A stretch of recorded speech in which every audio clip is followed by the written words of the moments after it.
There's only one, there's only one.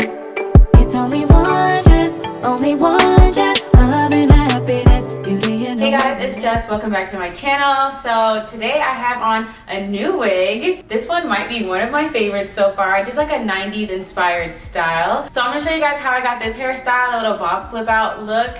So if you want to see more, keep on watching. All right, y'all, so we are back. The bow wow braids are in full effect, and this is the best set of braids I've done, so shout out to me. So this hair is from RPG Hair, and they sent me some goodies. You already know how they do. Got the rat tail comb, the wig cap, the edge brush, and the hairband. Now, I will say when I took this hair out of the box, it smelled a little factory-like, so if you want to wash your hair before you wear it, that would be a suggestion. So this is a wear and go 5x5 closure wig cap. It has ultra fine HD lace. And the best part about this wig is that it's only $129. Babes, you can't beat that. So it does come with 3 combs and an elastic band. And this is what it looks like straight on my head, fresh out the box. Now, don't have a jump scare. When you first take a wig out of the box, it's gonna look a little funny. You have to customize it to your face, what parting side you want, and all that good stuff. And I gotta shout out RPG Hair because normally when I put wigs on, I have to cut out space for my ears, but they already did that for me. So here's the lace up against my forehead. I have these scissors from Amazon that are like jagged lines, and these are the perfect scissors to cut any lace because usually you have to like go crisscross applesauce and back and forth to make sure the line isn't super straight, but these scissors do all the work for you.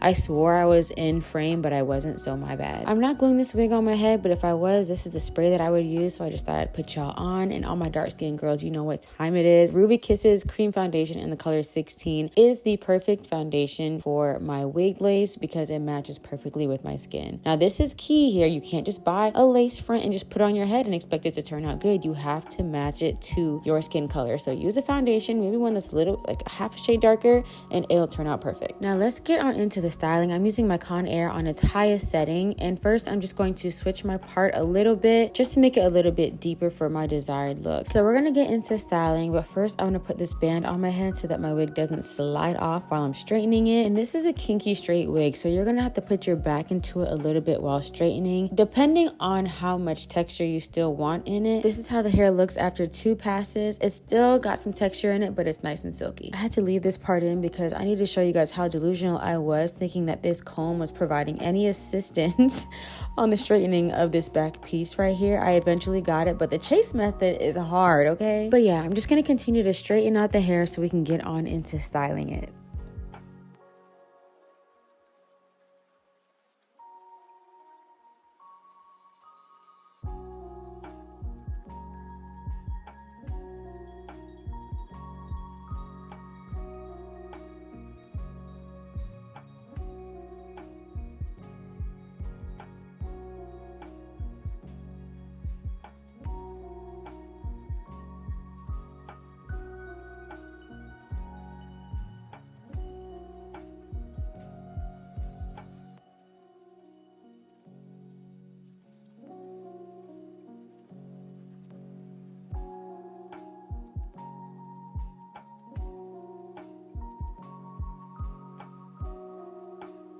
All right, I'll be honest and say when I finished straightening this, I was like kind of confused. I'm like, why is the math not mathing?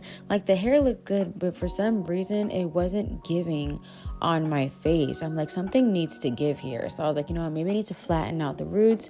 So I was spraying it with water because I couldn't find my like wax stick. So I'm like, let me flatten out the roots a little bit. Maybe I need to lay flatter on my head. I will say be very careful if you're gonna do this because that steam will go through the wig cap and burn your scalp, okay? So I ran through it a couple of times, try to get it as flat as possible on my head, being very, very careful. I even pushed the front back a little bit to give it a little bit of a bump. And then I looked at it and I was like, you know what's missing? I need to pluck the hairline just a little bit. So I separated it apart and I got to pluck in, baby. I was going to town on the plucking. Definitely be careful with this because if you pull too hard, it can rip the lace. But I was pulling kind of hard and the lace was staying strong, but I had to say that just for security. So this is after it's plucked and I'm like, okay, we're getting somewhere. But then I accidentally flipped my hair. I bumped it on accident and I was like, wait a minute, this is a look. So that's how we came about with the Barbie 90s inspired style. You know, they do say some of the best inventions were made on accident, and that's exactly what happened here. So all I'm doing is flipping the ends upward. You can use a curling iron or a flat iron. I'm using a flat iron. You can do it with either. So I'm just flipping them upward, and it's giving this 90s, I don't know why it's giving me Barbie type of style. For the front bank part, I'm just tucking it behind my ear, and eventually you'll see me put a bobby pin back there to hold it nice and tight. When I'm all done curling, I'm just going to use my brush to flip the hair upwards just to make sure the hair is going all in one cohesive direction. So you can leave it like this if you want, but I wanted a little more of my face showing and a little bit more like a pulled back look. So like I said earlier, I'm going to use bobby pins to just pin it back so that it's a little more uniform and it gives more of a Barbie 90s type of look. So here is the final look, you guys. I'm literally obsessed with this look. It gives like, remember that show Clueless? Like, I feel like I'm a character off that show. I absolutely love this hair. All the links will be in the description box, and I'll see you guys in my next video.